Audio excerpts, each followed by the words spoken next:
Hi, this is a short documentary film about the life of Aristotle, the famous ancient Greek philosopher.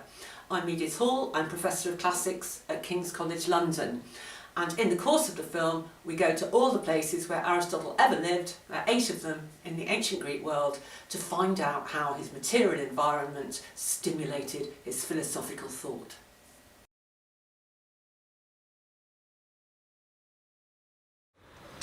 We're in Polygyros, which is a small town in eastern Kalkidiki. It's very close to Stagira, where Aristotle was actually born. And the reason we've come here is that the Archaeological Museum in Polygyros is where some of the finds from Stagira, some of the actual artefacts that Aristotle would have grown up and seen and looked at as a young boy, bits of temples, are in this museum. Very sadly, as quite often happens in Greece, although there was nothing on the website, the Archaeological Museum will be closed throughout 2016. We're told this is for renovations, but actually what's happening quite a lot in Greece because of the economic crisis is that museums are being closed rather indefinitely, which is incredibly sad. But nothing frustrated, we're actually just going to go on to Stagira and see where he was actually born and see what we can find there. On the top of the mountain, high up a winding road, very close to where Aristotle was born, the local people have actually established a park in his honour. It's the Aristotle Park, and one of the things they've done is written some of his most famous quotations about science and nature and philosophy on stones as you walk round, so that the whole place feels as though you've got Aristotle here thinking about his surroundings, wondering about the elements, wondering about all the wildlife as a small child up in these mountains. So this is actually meant to honour the fact that it was his upbringing here that enabled him to become the great philosopher and scientist that he did. So I finally made it to the actual statue of Aristotle, which was built and set up in 1954 in the Aristotle Park near Stagira. The people of Kalkidiki, the local area, did this entirely at their own expense because they wanted to celebrate their most famous Stagirite, and they've actually written it here, Aristotelis or Stagiobitis, which means Aristotle, the man from Stagira. And the Greeks come here for their picnics, they bring their children, it's high in the mountains, you can hear the amazing bird song, you can see all the incredible different trees and different wildlife up here in the hills. And they've given him just one papyrus roll here. They haven't named it, we don't know which one it is, so you can use your imagination as to whether that is actually one of his books on ethics, or one of his books on biology, or on cosmology, on the stars, the heavens, or on the natural world. So for me it's a very, very, very great day that I finally arrived at Stagira to meet the philosopher himself.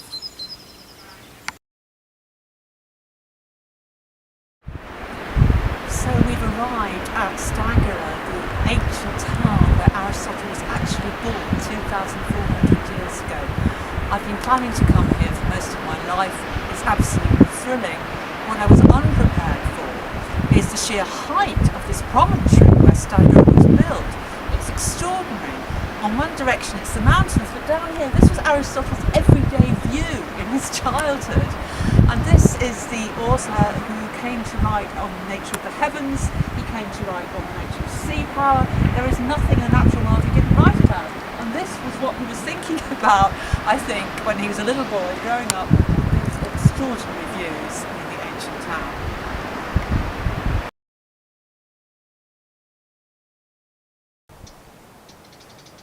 This wonderful building is actually the civic heart of ancient Stagira. It's the beating pulse of the community. It's where the menfolk, like Aristotle's father Nicomachus, would have met for counsel and to discuss matters of policy. On other days it would have had different kinds of commercial activity going on in it. It was the public city centre. But it wasn't a square quite as we imagine a lot of ancient Greek cities. This was actually roofed building, it had some sort of roof so that they could even meet in bad weather. And we've got here actually the bases of all the pillars. They were made of wood and they were just attached on top of this marble base. So you have to imagine a pillared colonnade that you'd walk up and down in and meet even in bad weather, even in the rain. In Aristotle's day, this would have been packed with the important local leaders and the important local businessmen and politicians, and all the important decisions about what they would do, whether to go to war, how they would answer Philip of Macedon's requests, would be made here.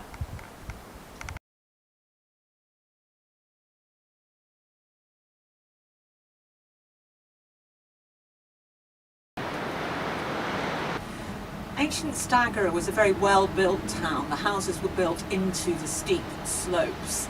We're very fortunate that a few actual classical era houses have survived, the kind that Aristotle's own family would have lived in. And this is one of them. It's a substantial two-storey house. This particular room was the one for men, the andro. This is where Aristotle's father Nicomachus would have invited other important male guests. It may even have been his practitioner's room as a doctor. It may have been here, this kind of downstairs room, that Aristotle's father did his actual medical practice. Aristotle, if this were his house, would have been born upstairs in the women's quarters, the Gunaicheon. Women tend to have a whole floor of the house to themselves, but we can be sure, because his father was a doctor, that if there was any kind of obstetric problem, he could have gone upstairs to help. But the amazing thing for a family house is the view. Little children growing up in Stagira like Aristotle would have been able, when the first time they ever looked out of a window, this is what they would have seen. Most of the religious buildings of Stagira seem to be built on this slope, which really goes all the way down to the sea. It's as though the sea gods, are absolutely present here. And it's actually sitting in circular Thesmophorion, which was the temple of Demeter and Persephone, the goddesses who looked after arable farming and making sure that everybody had enough bread to eat. But that was mainly a cult that women worshipped. So Aristotle's mother Festus would certainly have come to this temple at some point or other. There are other sanctuaries and other temples up the hill. The point that is really interesting to me, though, this was built in the reign of Philip II. And we know that Philip II actually conquered Stagira and had the entire city razed to the ground and all its inhabitants arrested. This was long after Aristotle wasn't living here. And the story goes that Aristotle was so upset because he loved his native town so much that he pleaded with Philip to rebuild it and restore it to its former glory. And he did, and this may be one of the temples that he actually added at that time with the rebuilding plan to say sorry to Aristotle. Here, right down at the water's edge, as if they actually used the seawater in some of the rituals, is a very ancient temple, an archaic temple of a goddess, but we don't know which one. We know it was a goddess because of the female statues and decorations found here. What's really interesting to me is that in one of his works, Aristotle says that pregnant women should take a walk. It's healthy for them to walk every day to the shrine of one of the childbirth goddesses. And they included Artemis and what are called Aeneas, also Hera. I think it may have well been Temple of Artemis here, and I like to think that Aristotle's mother Festus came here when she was pregnant to pray for a safe delivery.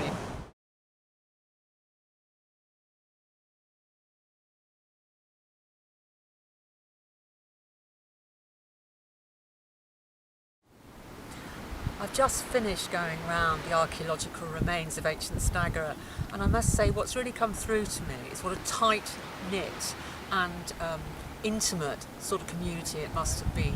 We've got small domestic houses with very tight relationships in the family. We've got temples for the women to go to as well as the men. And we've got what must have been, for a lot of history, a small independent city-state of independent men who are not subject to any other master or king or lord. And that's what's really interesting about the history of Stagira. When Aristotle was born, Stagira was struggling to stay independent of the might of Macedon, but in fact it did fall in the end. And that is one of the tragedies that's actually, I think, implicit in his politics, his political theory. There's a tension between his ideal community, which is always assumed to be an independent city-state, and the idea of great monarchies. So I'm standing in the main square of Pella. the great city that the Macedonian kings had built for themselves in this alluvial plain, this flat, fertile area that went down to the sea, which was lapping at the very foot of the city in Aristotle's day. And it's just the sheer scale of the place that is really, really, really difficult to imagine how a small boy will have felt when he came from that rocky little town of Stagira. It's got dozens of buildings, dozens of houses. It had an incredibly sophisticated central heating system, incredibly sophisticated water supply, shops, beautiful temples, Doric porticos, and it goes on for several square kilometres. So here we're talking about an urban centre of a kind and a scale that was really almost unheard of anywhere in mainland Greece, except for the old cities like Athens and so on. And the point about the Macedonian monarchy for Aristotle is, even though he may never have lived here in this particular city for more than a few weeks at a time, because he may have taught Alexander out at Niesa, and when he was a small boy he presumably shuttled between here and Stagira, this dominated his life. Everything that went on in the palace, the royal family, whether it was King Amyntas, his son King Philip, or his son King Alexander, everything affected every stage of Aristotle's life. I'm here in the Archaeological Museum at Pella, which was the ancient site where the Macedonian kings built their enormous palace around the end of the 5th century BC. And this is where Aristotle would have come as a very small boy with his father Nicomachus when he came to pay his medical visits on King Amyntas. But just to give you an idea of the kind of wealth we are talking about, this extraordinary gold wreath chaplet with its carved leaves, little buds, it's got a little pine cone delicately constructed in gold, the most glittering, wonderful gold from the Macedonian gold mines was actually found in a grave. They had so much money they could afford to leave this kind of thing as grave goods. Now what interests me is how a little boy from Stagira, a very nice town, but hardly one with displays of exhibitions of wealth like this, how it would have seemed to him to come to Pella as a child. And also his philosophy as he grew up was very much about moderation. He wrote a great deal about how men of authority, power and wealth should tread a middle path in how far they displayed it between extravagance and pomp on the one hand and looking shabby and mean on the other. This is the site of Plato's Academy, the first great university in Athens. And it was here when Aristotle was just 17 years old, a very precocious, intellectual young man from northern Greece, that he came first as a student. It's the most beautiful site just west of Athens. It was famous for things like its nightingales. It's still got beautiful woods. The remains here actually aren't from the period when Aristotle studied here, because this remained for several hundred years in antiquity after Plato, a famous university. So there's different buildings from all sorts of periods, including the Roman period. But the important thing is Aristotle loved it so much here and became so quickly devoted to Plato's teachings he stayed for 20 years. This is part of the archaeological dig at Plato's Academy, where Aristotle spent 20 years of his life, the prime of his life, from 17 to 37 years of age, studying with the greatest philosopher in Greece. And quite soon Aristotle started to challenge his master. He had a very different approach to the universe. He was much more interested in natural science. And we know that he read voraciously. He was even known as the reader in the academy. His other nickname was just the nous, the nous, the mind. Plato apparently used to say, it's really quiet here, if Aristotle took a day off or wasn't there for a while. We even know a detail that in 357 BC he watched a particular celestial happening when the moon passed in front of the planet Mars, Aries as they called it in ancient Greece, from somewhere here.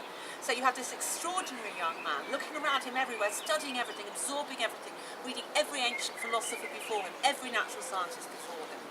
And it was only after 20 years when Plato died that he finally decided to leave.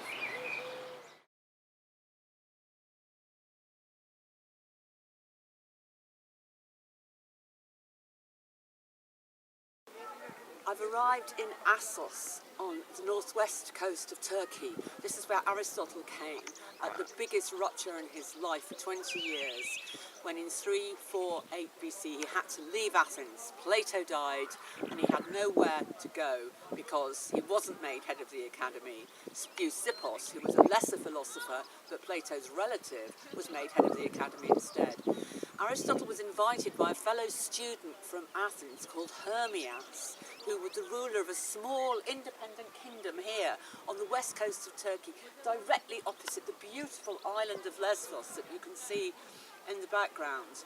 And we think that Hermias actually invited several philosophers. He had an independent kingdom struggling to keep separate from either the rising Macedonian Empire in northern Greece or Persia, which is the massive empire in the hinterland of this beautiful coast. We think he may have invited a circle of philosophers to help him frame the laws and set up a country that would be an ideal place to pursue happiness in, which is, of course, what Aristotle said was the goal of all individuals and of all communities.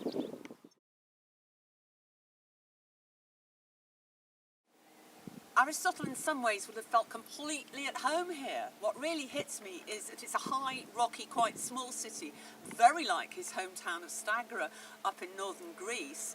The other is that on the top of this high, rocky citadel is no less than an archaic temple of Athena. This will have been so like the Parthenon for him in Athens, which of course went up in the 5th century BC under Pericles, and he'll have been looking at for 20 years in Athens. When he comes to Assos, he gets to see this beautiful Doric temple of the city goddess Athena, which is smaller but not at all dissimilar from the one on the Acropolis in Athens, and I'm going to look at it now. This is amazing. This is a 6th century archaic Doric style temple of Athena with several pillars still standing and the absolutely clear step upwards. The archaeology of the whole thing is almost intact. It hasn't been beaten to bits by tourists because there's nobody here. This is on an ordinary sunny weekday. We're the only tourists here. We saw one school party probably arriving up the hill from the old town. It's incredible to me, and it makes me feel very happy because I know that Aristotle will have certainly not only looked at this temple every day for 2 years, but he almost certainly at least have attended ceremonies and festivals here. Aristotle didn't believe that the gods involved themselves in everyday humans' lives, and he thought we should do moral philosophy and figure out how to be good people without involving the gods in that thinking. But he did feel that the practice of religion was essential in terms of rituals that brought together citizens. He approved of a city having regular, well-ordered religious services and activities. Well, here we have the strangest sight. We're just outside Old Assos and the village which leads up that hill to it. And there's a cliff here where a very large statue of Aristotle once stood. I've got photographs of it, I've seen it. His name was never written fully out as Aristotle, just Aristotle, but nobody around here seems to think very much about Aristotle. There aren't any fridge magnets in the shop of the actual site available for Aristotle. There's one or two different Greek gods and the Trojan horse, but that's it. And I'm beginning to wonder whether it isn't part of the Turks' collective amnesia about the classical philosophy which went on in their country long before Islam began. We found the old theatre of this wonderful town of Assos. It's right down by the sea, just as the ancient Greeks always liked to build it. It's really very well preserved, but they're renovating it because they have started to perform here in the summer. Apparently Greek companies come here and do perform ancient Greek plays.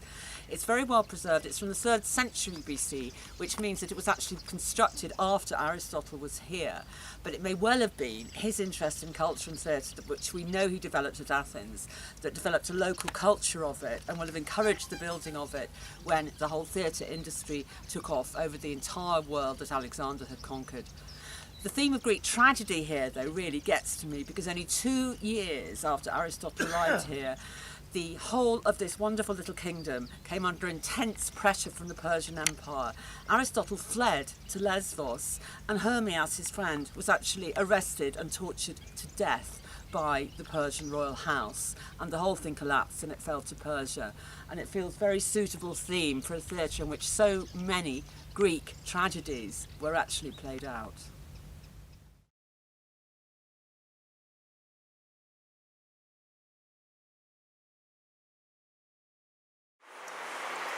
mid-340s BC, Aristotle, when he was about 38 or 39, came over the sea from what's now Turkey, Assos, to the island of Lesbos, and he lived here for more than 2 years. And he almost certainly brought with him his young wife, Pythias, who he'd married in Assos, and she had a baby daughter here called Pythias as well. I've come to the Archaeological Museum in Mytilene, which is the main port city where he probably arrived from Turkey, to have a look at the kinds of sites and objects and artifacts and everyday things he would have made use of while he was living in Lesbos. In the Archaeological Museum in Mytilene, there are many, many objects which show how incredibly excited the local people were by the wildlife and plant life on this extraordinary island. And that's what was going to be so important to Aristotle on this island. His researches were going to be into the marine life and the fishes and the animals that lived around a very famous lake called Calone. We're going there later. This mosaic is from much later than Aristotle. It's from the Roman period, but it shows two men in a boat looking at all the different kinds of marine life, and it could easily be a picture of Aristotle and his friend actually going out on a scientific expedition. I'm here in beautiful Erissos on the southwest side of the island of Lesbos. This is where Aristotle's best friend came from. He was actually born here, or in a village just up the road, which is another part of Erissos, the twin village. His name is Theophrastus, and he was one of Erissos, and he was born 370 BC, lived till about 287.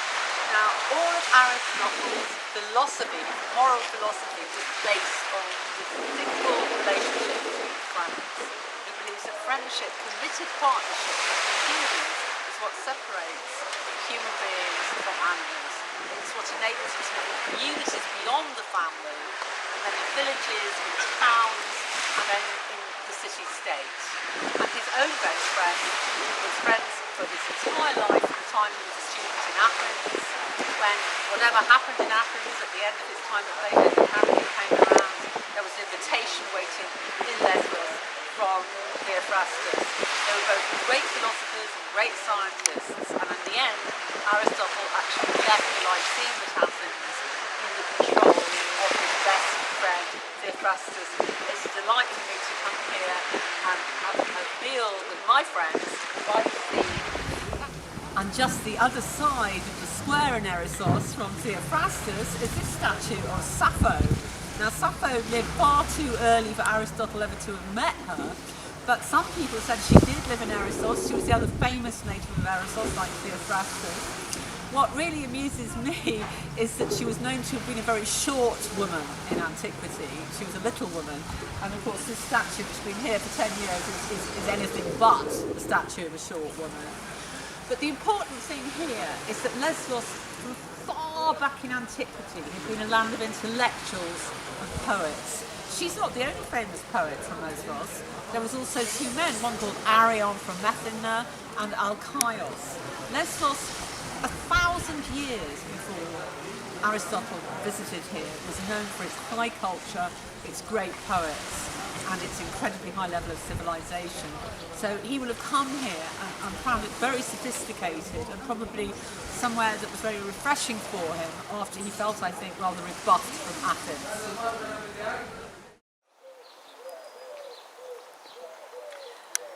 We've come up into the mountain part of Erissos. It's just a couple of kilometres up from the sea, but it's actually got the effect of a tiny mountain village. And what's wonderful for me is that the gymnasium here, just the state secondary school, this neoclassical building, is called the Theophrastion, the school of Theophrastus. They're still so proud of their ancient ancestor. And of course Theophrastus was a philosopher like Aristotle, but he was also a great scientist. He was a botanist. His most famous work was actually a work of moral philosophy called The Characters, where he describes different kinds of people that you meet. The difficult man, the flatterer, the bad-tempered man, and so on. And I've actually seen quite a lot of faces around in this village that make me think that he knew exactly what he was talking about. I'm sitting in a restaurant by Lake Kaloni in the middle of Lesbos. This used to be called Pyrrha in Aristotle's day. And what's so important for Aristotelian studies about this place is that in this lagoon we know he studied a lot of marine life and fish and different kinds of creature and the birds flying over it. In his two great treatises on animals, he mentions this place more often than any other. And he also describes how he dissected different fish and creatures that he found in there, including the soupia, which is a cuttlefish. And I'm lucky enough that I'm going to be able to eat one of those cooked for us right here on the seafront on Lake Kaloni. Now, of course, Aristotle's zoology really founded biological studies for the world. It was the first systematic, classified description of all animal life as he had seen it and described it empirically. We owe Western and in fact world zoology as we understand it to Aristotle sitting here looking at the fish in Lake Kaloni. I'm right here by Lake Kaloni, which Aristotle knew as Lake Pyrrha, which is an extraordinary inland lagoon but with access to the sea in the middle of Lesbos. And because he spent at least 2 years on Lesbos researching the wildlife, especially the sea creatures and marine creatures that he found here, the people of this wonderful island have actually put up a statue to him in 2014, Aristotelis, with his dates, and it actually says, here in the Gulf of Kaloni, from 345 to 342, the great philosopher carried out his biological studies. This is where he did it, against this stunning background, and I really feel I come home to intellectual part of Aristotle's scientific works.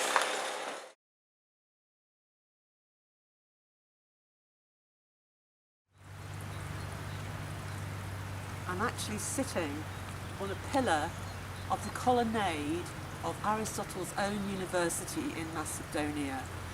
He was invited here in 345 BC by Philip of Macedon to educate Alexander, the future Alexander the Great, and the other young men of the court.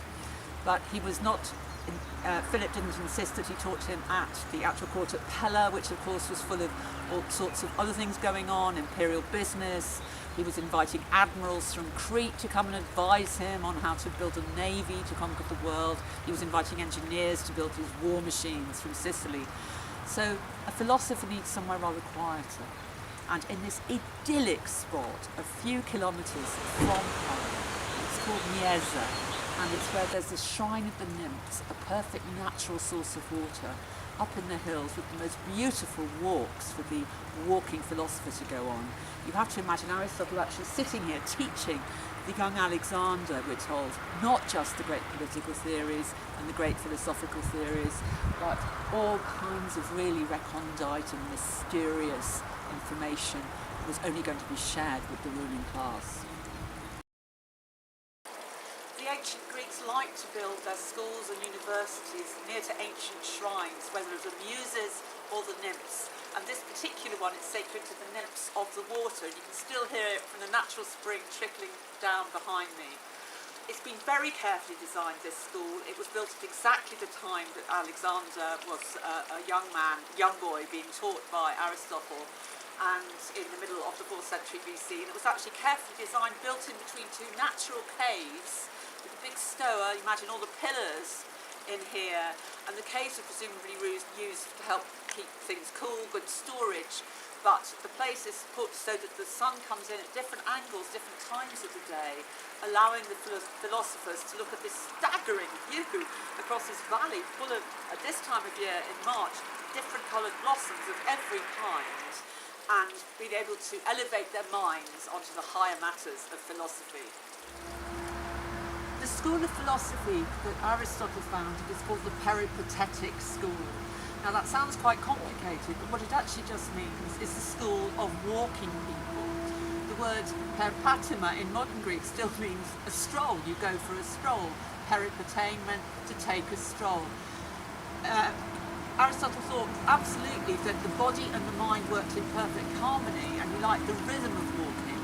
As he thought and discussed, he would take all his disciples, including Alexander, for walks while they talked. what I can really see here at Miesa, where you've got these extraordinary woodlands carpeted at this time of year anyway with daisies and bluebells, that this is where maybe he first got into the habit of those long walks while he thought about philosophy. We're finally near the end of our journey. This is Aristotle's Lyceum. This is the place that he had wanted to open all his life. In 335 BC, he finally got the opportunity to open his own university in Athens. When Alexander went off to Asia, he was free at last to devote his life to intellectual pursuits. And it's only quite recently that this whole wonderful site of his Lyceum, where he used to walk and talk with his fellow philosophers and his students around this open cloisters here, while young men would also exercise in the gymnasium in the middle.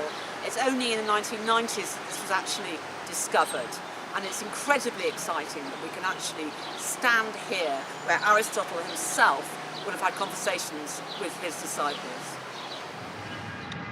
The Lyceum is called the Lyceum because it was built in an ancient sanctuary of the god Apollo in his wolf form. So that's what Lyceon means in Greek. But what it really was the first ever great university research centre and library in world history. At this Lyceum, Aristotle collected an enormous number of books, though some say he kept them at in his own personal residence, wherever that was. And he had a huge number of students working on all kinds of projects, like doctoral students today. And in fact, so famous was his library and his way of organising it, that when the great kings of Alexandria built their world-famous library, it was Aristotle's model that they borrowed. When Aristotle came and opened the Lyceum in 335, he was about to start on 12 golden years. We think he wrote nearly all of his books, his 150 books in that time, although unfortunately most of the really accessible ones that would have been easiest for us to read, his public lectures that he used to give here in the afternoon to anyone who wanted to come, not just his students, unfortunately those have been lost. But after that 12 years, unfortunately, Alexander died over in Asia, and Aristotle himself had to leave because anti-Macedonian feeling rose up. But he was able to leave the Lyceum in the capable hands of that old best friend from Lesbos, Theophrastus. He'd come with him to help him teach, and I'm quite sure to help look after the wonderful gardens here, which were kept green with this extraordinary water system, and where they grew plants of all kinds, I'm quite sure. And I like to think that Theophrastus, long before he became head of the Lyceum, was supervising both the wild and the cultivated plants that still flourish here now. So now we've arrived at our final destination, which is Chalcis in Evia, the long island off the east of the Greek coast, not so very far from Athens, where Aristotle ended his days. In 323 BC, Alexander was killed or died under very mysterious circumstances all the way over in Asia, and Aristotle was drummed out of Athens because of his supposed Macedonian connections, possibly on a charge of impiety like Socrates had faced all those decades ago. He came to Chalcis, which was where his mother had originally come from, and he spent about a year here before his death. On the esplanade at Chalcis is our last statue of Aristotle. This was actually put up outside the Demarcheon, the town hall, by the citizens of Chalcis, and very touchingly it actually names his mother Festus on the plinth because she was the person in his family who originally came from there. Now, he probably died of stomach cancer. He'd suffered from stomach problems all his life, and no doubt the stress of feeling he'd had to go into self-exile from Athens made that a lot worse. But the early Christians said no. They said that he committed suicide by jumping into these very waters, the tides of Tiberias, because he couldn't understand scientifically how they operated. The tides here are quite extraordinary, and the minute I go to talk to an expert, a Greek admiral who knows all about how these tides operate. But the early Christians wanted to say that rational science was not enough to understand the universe, and Aristotle really should have believed in God and that God affected the world more than he did. So they invented the idea to commit suicide here. And it is indeed incredibly dramatic, and you can see why the story took hold of the imagination. In order to find out more about the tides at Euripus, I invited along Rear Admiral Simeon Konstantinidis of the Hellenic Navy. He's also a qualified oceanographer and meteorologist. Simeon, could you explain to me exactly what is this strange natural phenomenon that happens here at Euripus with the tides? This is a unique phenomenon that happens here in the channel of Euripus. It's connected to the tides. So every 6 hours we have a reverse of current flow. Is that what's happening now? Yes, exactly. Yeah. Now we have a strong current, as we see. It goes from south to north. This happens because when we have high tide, the waters are coming from south.